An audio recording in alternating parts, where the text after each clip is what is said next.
They really need to believe that there's hope, because with hope for a family means that there's hope that somebody loves them enough to claim them. Those are going to be your real parents, and then you get to go everywhere with them, and you don't get to miss out on no fun. I'd like to go places I've never been and have parents that love me and take care of me, and I take care of them whenever they get old. We can see our family every day, and we'll have nice Christmases and things. Yeah. And we get more presents.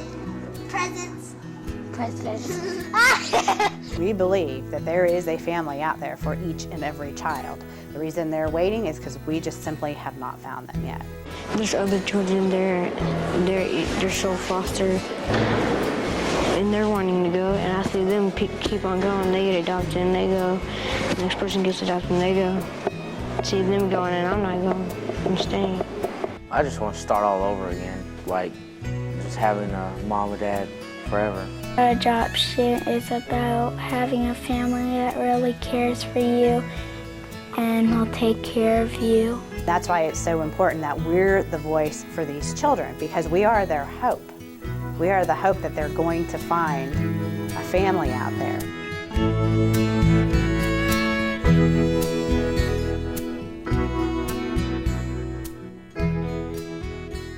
The Adoption Coalition is a nonprofit organization whose mission is to find forever families for children who are waiting in the foster care system. The foster care system is supposed to be temporary.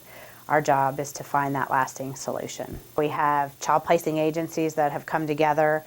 We have Child Protective Services, so it's a public-private partnership, and all have agreed to work together, to share resources, to leverage everyone's expertise, and to really streamline the system to make it user-friendly. We have had just phenomenal community support, families that never thought of adopting coming forward to adopt, because we've created this one-stop shop system.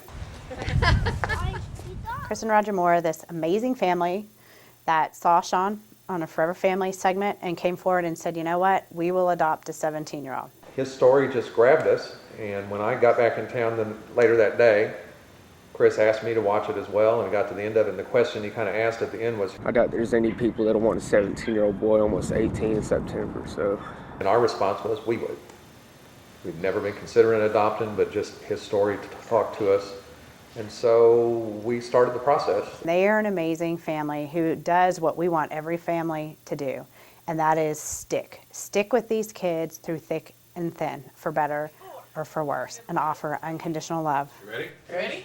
In foster care, they send you these little booklets that pretty much tell you what the family's like. They give you pictures of the family that wants to adopt you.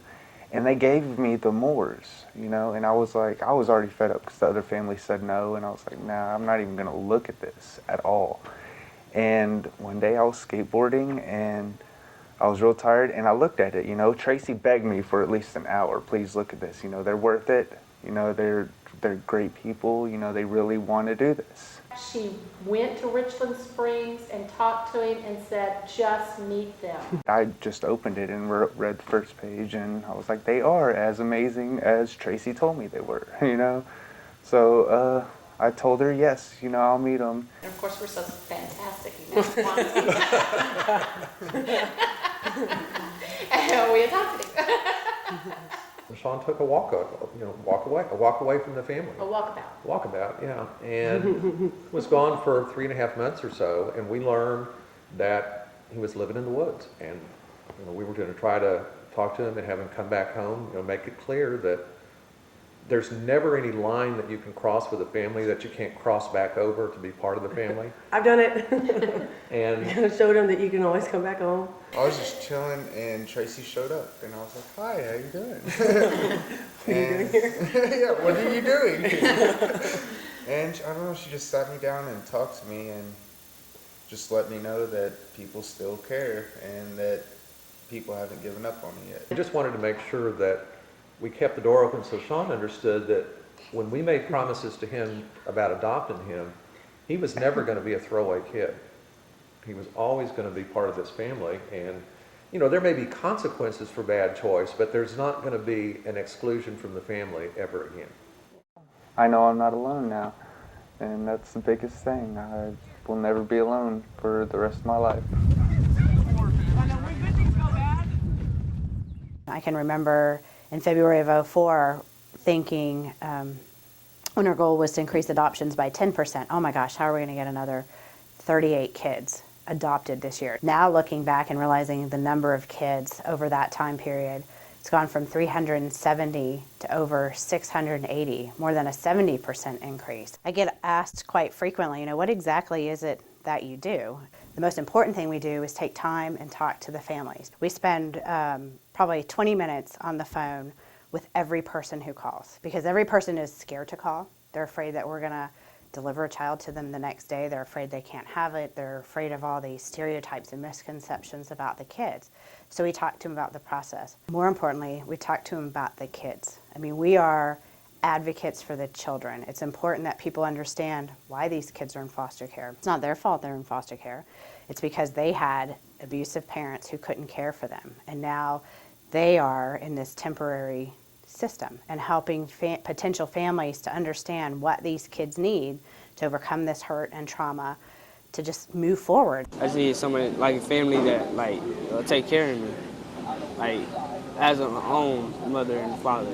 They're gonna give me a roof over my head. They're gonna feed me. I'm gonna have people that love me and like me. I pray, all night long.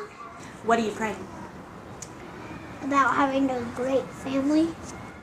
Collectively, we've created a system that has reduced the amount of time it takes a family to get through the system from about 9 to 12 months to now an average of 3 months, which means we're moving children quicker, which means they can have families a lot quicker. We film Forever Families every week. We do the Heart Gallery, which is a 14-month project.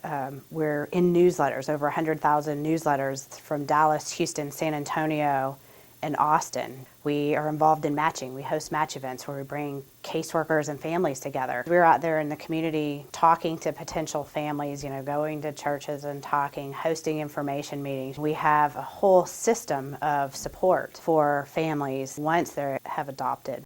Our goal ideally would be to work ourselves out of a job. That would be nice. That'd mean that there were no abused and neglected children out there who are waiting for families. But until that happens, we're committed to doing whatever it takes to find a family for a child. I know that we're going to have a happy home and all that, and I don't really care what family we get, but at least we have one. Because everyone needs a family. If there's a family out there for me, if you're out there, I'm right here. I'd be so excited I'd probably jump off the walls. We're gonna move to a new home, find some parents, and go to McDonald's. McDonald's? Oh yeah, that's good. I want to bring attention to Senator Steve Ogden, who is the host for tonight's event, assisted by Senators Kip Averett, Senator Jane Nelson, Senator Kirk Watson, and Senator Judith Zaffirini. My hat is off to each and every one of them because of their concern to find a good home for children in Texas. But the most important work they do on a daily basis is to eliminate barriers to adoption so they can help the work of the Adoption Coalition of Texas. Finding homes for children that have no homes is, I think there's really no higher calling. And on the flip side of that, finding a child for a couple that wants to share their love and their home with a child is a wonderful thing. Take a look in your heart and see if there's a place there for